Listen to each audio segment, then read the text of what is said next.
Oh God, no! Move! No, we're not infected! Lethal force has been authorized. So we've all seen Callisto Protocol and the noise and trouble online, and I've covered it in detail on the current generation of consoles over on IGN, so go and check that out to find out how the game runs and everything else. I do have a deeper dive that's going to cover the PC, the disc versions, and more about how the game shipped and all those issues, but here we're going to look at the last generation version, which is fundamentally the biggest portion of sales that the team are going to get, and the very reason it exists is because of that. So we've got the Xbox One, the PS4, the PS4 Pro, and the XboxOne X. So we should be able to see here that, as I alluded to in my IGN review, the Series S really presents the last generation version. And there has been some talk online about how amazing this is to be running on last generation. And from a visual perspective, there are certainly some standout moments in the title. But all the ray tracing and a lot of the quality that comes from that version is missing in the last generation because there is no ray trace options here. And instead we rely on the basic bread and butter, which has been commonplace throughout this generation, even before SSR, shadow maps and other effects, which still do a decent job on this Unreal Engine 4.27 version. Now this means that fundamentally from a visual perspective there has been significant upgrades, but it is a cross-generation title, and certainly at its heart of gameplay, roots, animation and everything else, there's nothing here that hasn't been done before. And in fact, one of the most similar games I can pick out is Hideo Kojima's Death Stranding. From a visual perspective and also just from an overall presentation perspective, it's got similar themes with the futuristic design, and everything else in terms of the suit does give me vibes of that title. And on a visual perspective, it's quite comparable to the PS4 and the Pro over to here on this newer version. It's competing with something on that level for a brand spanking new team using Unreal Engine 4. Anyway, let's get into the comparisons. So unsurprisingly, the Xbox One is the lowest of the lot, and that comes in with a dynamic resolution scaling, again using Unreal Engine's TAAU to upscale it back to a higher output to give you a better image, just like it does on current generation, ranging from 1600 by 900 down to 1280 by 720p. The PS4 comes in with a similar range. Again, all these things, it may go lower, but that tends to be the ranges that I saw in a test of the opening few hours. And then on the PS4 Pro, it's exactly the same target as the Series S, targets 2560 by 1440 with a dynamic resolution scale. Again, I saw lows of 1188, but it might even hit 1080p. Wouldn't surprise me if that was the range this is using. And most of the time, it is above 1080p, and often the counts were at 1440p. The Xbox One X is exactly the same range, but it hardly ever scales. In fact, only one heavy point got it down to 1296. Outside of that, it's pretty much a locked 1440p, and that makes sense. It is the most powerful of the last generation consoles. It has more VRAM, it has more bandwidth, and again, it's probably at that 1440p more often than the Series S is. Talking to you. What'd you do? Huh? You can tell me. Are you different? Are you special? Why'd the warden want you alive?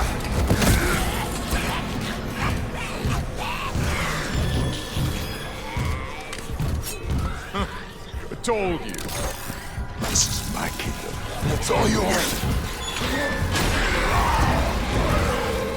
Now briefly, the disc version was certainly the one that they shipped as it was a Gold Master, and I'll cover this in my other video that I'm nearly finished on. But fundamentally, do not play the disc version. It is workable, it's playable, there's no problems there to get through the game as much as I played the first couple of hours on two consoles. But it was clearly in an optimization tweaking stage, because there's probably some of the biggest changes I've ever seen in the game from disc to patch. In terms of overall gameplay, missing dialogue, and actual structures to levels and even cutscenes all changed quite significantly in certain areas. One of the big changes I saw straight away was there's actually more geometry on the last generation versions. So as you see here, compared to the PS5 or the Series X, and here on the PS4 and the Xbox One, you've got all these rocks on the ground and additional detail that's just not there on the now generation versions. So overall visual quality is worse, but there are some bits that are different between the two versions. You can see differences in depth of field here using a much cheaper Gaussian blur than the newer versions on the consoles, and realistically everything's been scaled back to fit the consoles, but it does a decent job of convincing you there's nothing drastically different here. Ray trace shadows are gone, at least the hybrid solution that it uses on the current generation versions in that quality mode. All the SSR reflections weren't there on disc, but they're added once you patch it, and again they do a pretty decent job of convincing you there's reflections across the board, and it is required for the title due to the way the material system is has been built. It needs reflections, and quite noisy stochastic reflections as well. There's a great level of high and low levels of diffuse cutoff, which means lots of rough surfaces do reflect details quite heavily in the title, and that gives it a very convincing PBR material look. And this still works exceptionally well on the last generation versions, like I say, alluding to the fact that it looks very similar to Death Stranding from Hideo Kojima's team, which is the title that I will compare it to most. So moving away from the visual quality, which I think is a good copy of what we saw on the current generation consoles, albeit with some cutbacks in certain areas, but overall the details and character models, the animation, the cutscenes, the dynamic nature of the gameplay, all of that is consistent here. You're not missing anything out, and specifically that incredible sound design and mixing throughout the title is just as well implemented here. So stick on a decent pair of headphones, or even better, a 7.1 surround sound system, and really immerse yourself in a great horror experience. A tough one, but then again, that kind of points to the fact that a lot of people don't like challenges nowadays. Obviously, I've been playing games since the 70s, so I'm used to playing things on the C64, the Amiga, the arcades, where it was die and then repeat, die and then repeat, and you got good, and that challenge was part of the hook to try and beat these tough sections. So for me, it works out. This game is very unforgiving. Some of that is because they haven't tweaked it, and definitely some bad design choices in terms of areas where you can kill yourself accidentally. But overall, it's a tough game on purpose because that was what the team are aiming for. But there is skill based here, and you have to get very tactical in your combat, and that also means using stealth as you play. So I've seen reviews online slating it, and I don't agree with them at all. Again, I mentioned it in my other video in more detail. It reminds me of the Order 1886.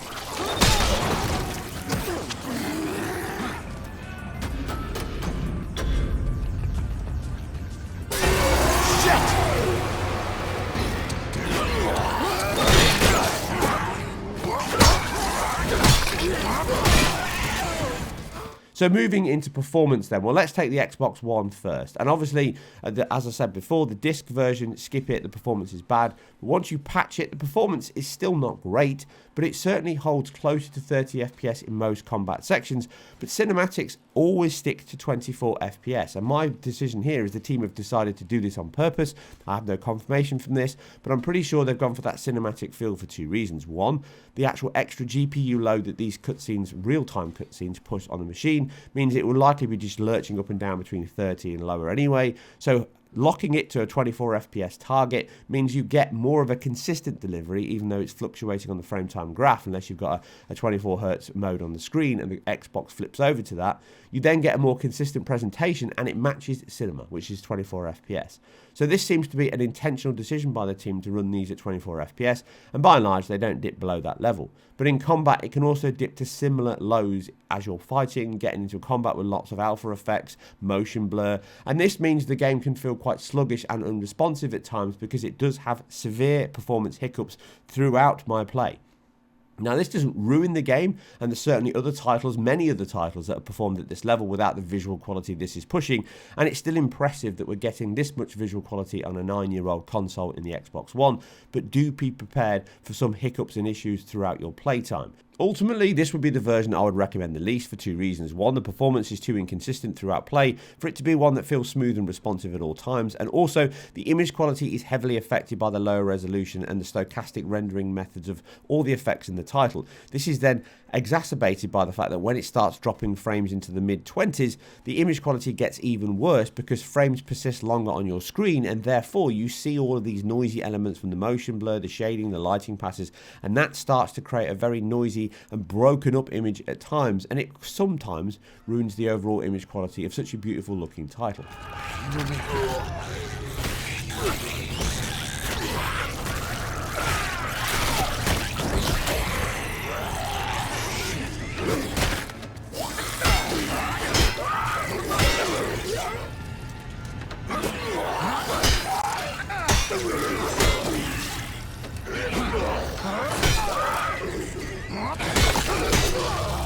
So the PlayStation 4 is pretty much the same conversation, although it is improved. Resolution on average is much higher, therefore the image looks cleaner and sharper, and performance is closer to that 30 FPS target more often than not. This is represented by the average frame rate being about 3 FPS higher than the Xbox One S, and this takes into account those real-time cinematics and even the QTE sections, which are still 24 FPS here.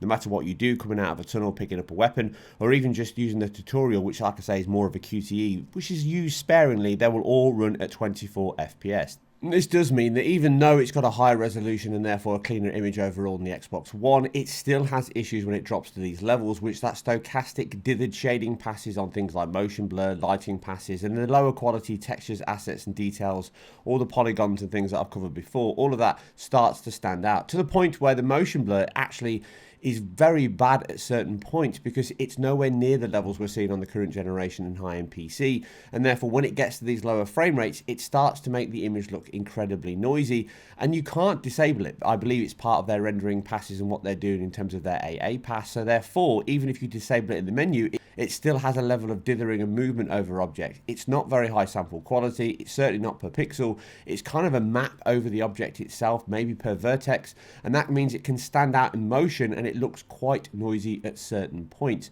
That said, performance in combat and exploration is much closer to 30 FPS, and it does reinforce the fact, as I covered before, the PS5 was certainly the lead platform, and this translates to the API. Even though it's significantly different on the PS4, it's certainly slightly ahead of the Xbox One S and even the Xbox One X in terms of some areas like map loading and even loading overall. But generally the PS4 is a serviceable version of this game, and if you buy it on here you will get the full experience, albeit not quite as disgustingly pretty.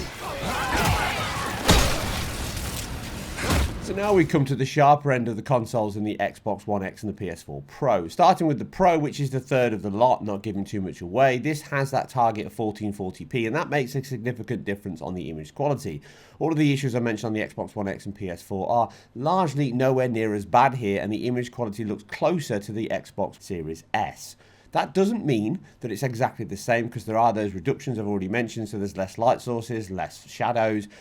Ultimately, the performance is close to a lock-solid 30 FPS in most combat. There are a few jitters here and there once you've patched it to the latest 1.6 version. You do still get some jitters, and they point to engine issues, context switches, memory allocation, I don't know, that can happen here and on the Xbox One X, and they might be patched in a later update. And that means throughout combat, you don't get the issues of dropping down to lower frame rates, and therefore the image quality of the dithered shading passes, which are still present here in terms of that reduced motion blur and post effects across the board. It's a much better looking title, and side by side most people wouldn't see a drastic difference with the Series S, although like I say, reduced LOD, reduced light sources, shadows and other effects do stand out, specifically in the more cinematic moments of the title, and the game does use a high contrast of light and dark, so just be aware of that. But really these are the two consoles I would recommend if you don't have a current generation console, then you're getting most of the enjoyment from these. And remember, the Series S doesn't have the 60 FPS mode, so they're all capped at 30 FPS anyway. But you will notice these moments in the title, from opening doors, walking into rooms in real-time cinematics. It will still drop down to that capped 24 FPS. Again, I believe a reason for the team to keep the resolution and quality as high as possible, but you will notice this because it does have a significant drop of around 20% over that 30 FPS cap. Fundamentally though, it's still a great looking title on the PS4 Pro. You can see there when we're coming out of the cinematics back into gameplay, nothing changes visually, but it jumps back up to 30 FPS, really reinforcing the fact that I think this is a genuine decision by the team, and it does make obvious sense because the cinematics are a big part of this title.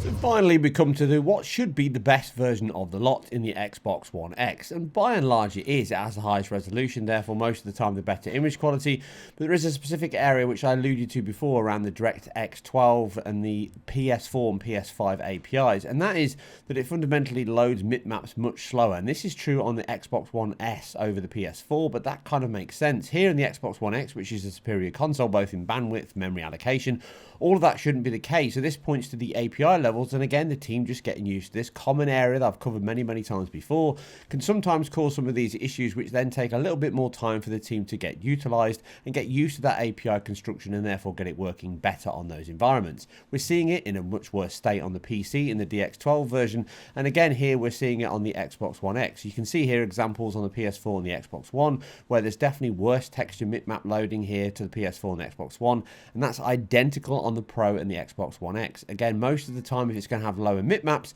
it will be lower on the Xbox One X. And that doesn't make sense from a hardware perspective, but it makes massive sense from an API and development perspective. So these are probably areas where they will improve it. But in terms of performance, it's pretty much rock solid. The stutters and issues that I mentioned on the Pro can crop up here again on the Xbox One X. Sometimes they're worse when you're walking into new sections, but really it's not that bad. And in action, most of the time, it's got the higher resolution and the higher performance levels than the PS4 Pro, but there's not a lot in it. You may notice some of the points where those lower bitmaps are loading, but then that's not to say the Pro, the PS4 has them fully loaded, because that's also can suffer from low bitmaps. And realistically, the Xbox One X should actually have better bitmaps and texture quality than even the Series S, as it has relatively more space and bandwidth than that console. And in actuality, that pans out here because it's the same resolution target with similar levels of assets, so it should really perform better than the Series S, and it doesn't. So there's definitely areas here where I think the team could improve it with later patches. So all things being equal, the Xbox One X is the one I would recommend just above the Pro, but they're pretty much a wash, and you will get the best experience on here, very close to the Series S in my opinion on both consoles, and the image quality is certainly not impacted enough to really make a huge leap over the last generation to new generation, aside the ray tracing features and extras, but they're only available on high-end PC, Series X and PlayStation 5.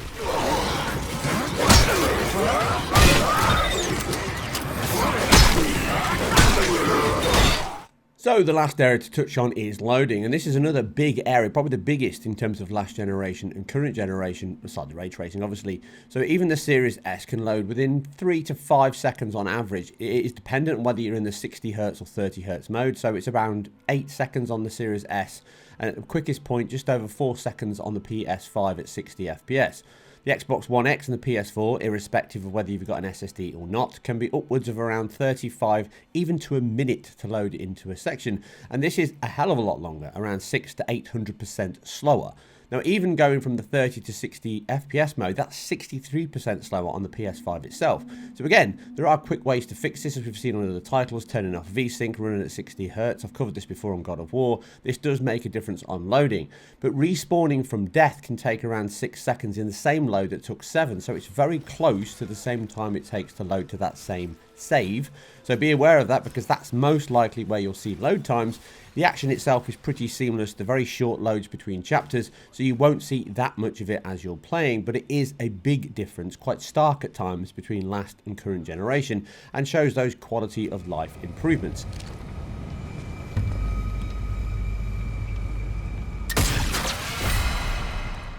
So where do we sit when it comes to the last generation versions? Well, you don't really miss out a great deal compared to the Series S. The biggest differences are the improved visual quality in terms of assets, textures and effects, and the loading. That would probably be the one you would notice the most. So if you're coming from a Series S or you only have an Xbox One and PS4 Pro, I could recommend these two, with the Xbox One X just taking it very closely. Moving down the stack, the PS4 comes up with a great version. Yes, some issues on performance and visual quality aside, it delivers the same great tense atmosphere, visual quality that is sky high for a console that is nigh on 9 years old, and production values that say if Naughty Dog ever made a full-on science fiction horror game, it would probably look very similar to this. So I highly recommend the PS4 version, and that includes the superb sound mix and soundscape throughout the title, one of the best I've ever heard, with its own identity, and you really need to ramp up that soundscape to hear it properly.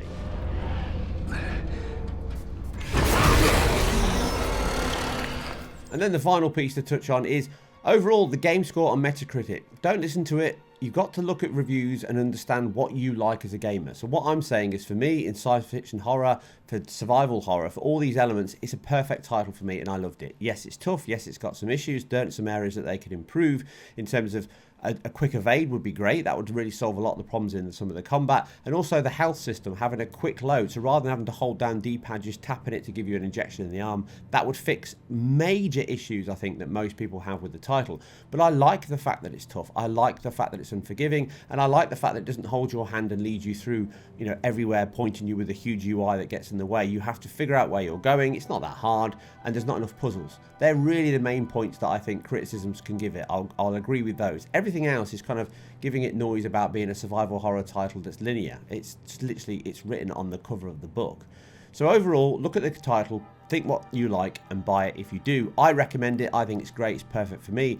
I don't know if you like these kind of titles. If you don't, there's nothing here you're going to love. It doesn't do anything massively different, and it's not a title that has a superb story and blows you away, but it certainly has enough in it to keep you engrossed right until the end credits roll. And overall, I think it's a superb start for a brand spanking new team, and they could definitely go on to bigger and bolder things in a sequel, or even a brand new franchise overall. So do not let those critics ruin the chance of this title actually hitting. Again, I keep stressing this, don't make this another Order 1886, which again had a huge amount of potential, and that got wasted by people just dive bombing it on the internet.